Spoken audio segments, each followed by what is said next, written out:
The split between William Ruto and his deputy Rigathi Gachagua is still generating a lot of heated political debates among many Kenyans.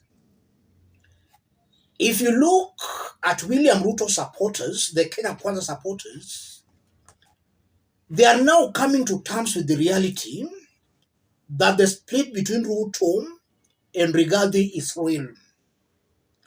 At first, they were living in denial. They were denying that fact and saying it was the opposition's creation.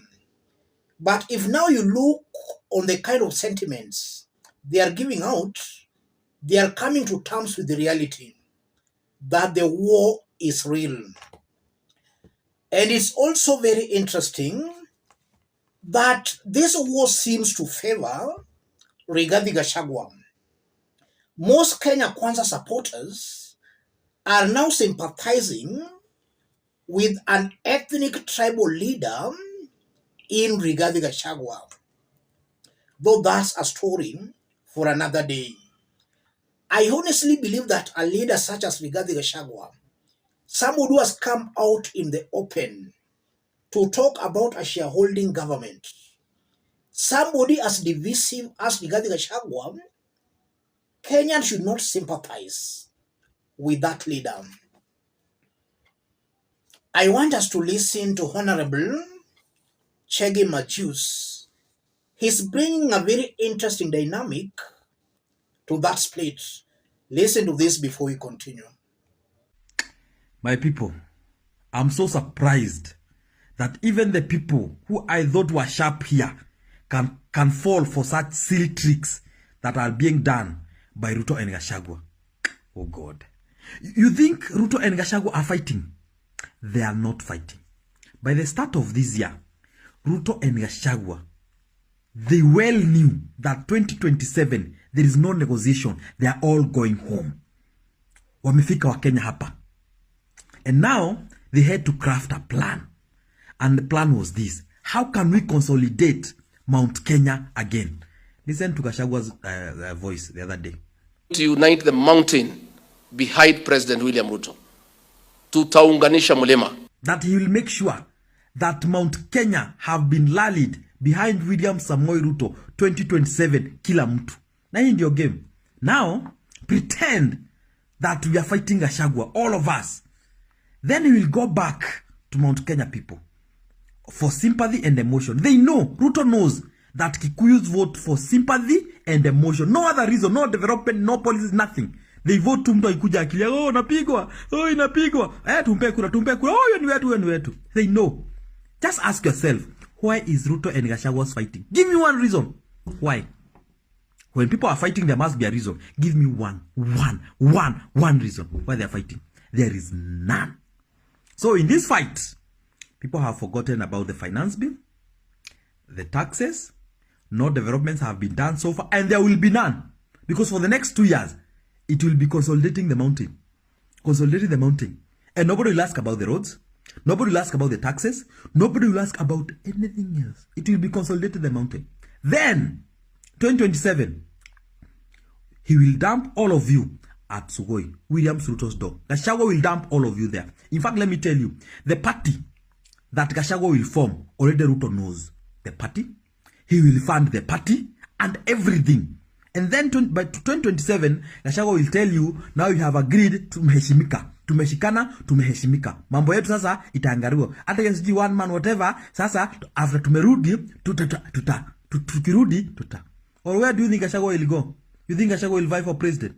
You think Gachagua will vie a deputy president for another person? He will be a deputy president 2027 for William Samoei Ruto. Na watu wa Mount Kenya wote mutakusanywa na Gachagua wote. Simwawekea video hapo wote nyuma ya Ruto. And nothing you will do. Because hapa, I don't know what is wrong with you people. Instead of joining Gachagua in all this nonsense, why don't you join Ruto direct? Join Ruto direct. Kwani mpige roundabout, mshinda mkipigishwa roundabout, na huko ndio mnaelekezwa. My friend, what's wrong with you? Can't you see these games? So disappointed. Yes, so Kenyans have got their own interpretations of that William Ruto split.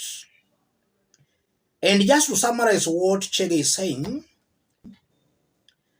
I'm hearing him saying that this is a deal between Ruto and Rigathi Gachagua, after which they will join hands together again in 2027.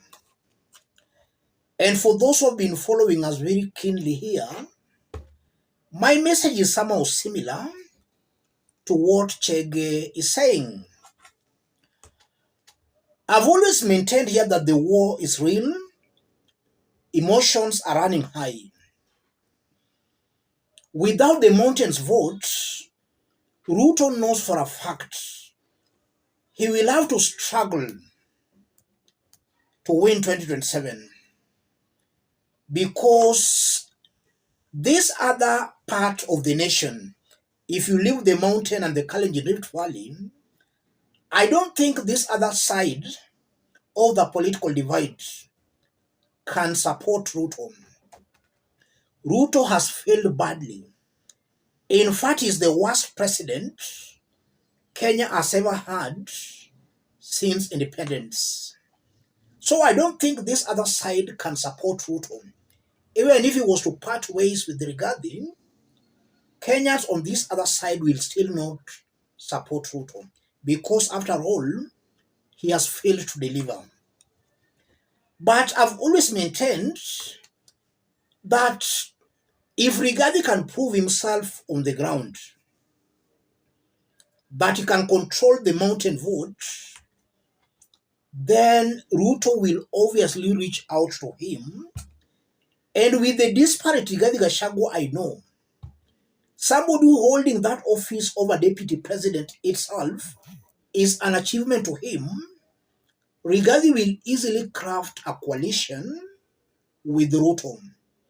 He's too disparate to be in the government. He's too disparate to please Ruto. So if he can manage to galvanize the mountain vote, Ruto will reach out to him and they'll form a coalition heading into 2027. If he quits Kenya Kwanza and he fails to mobilize the mountain vote behind him, Ruto will just ignore him and Ruto will pick somebody else from the mountain as his running mate. So I'm seeing the only way Ruto and Rigathi can work together after that split is if Rigathi will galvanize the mountain vote behind him. Ruto will look for him and Ruto will play to his terms. But the war is real. The split is good for Kenya, because this split is most definitely going to kick these two tribalists from the government. Because again, from where I sit, Ruto and Rigathi, these two leaders are not fit holding public offices. They are a serious embarrassment to those offices they hold. So the split is good for Kenya. Look at how the government is composed. Only two communities, the mountain and the Kalenjin Rift Valley. These are not national leaders, but just ethnic chauvinists. Let me stop it there. If you are watching us but you have not yet subscribed, subscribe, give the video a like.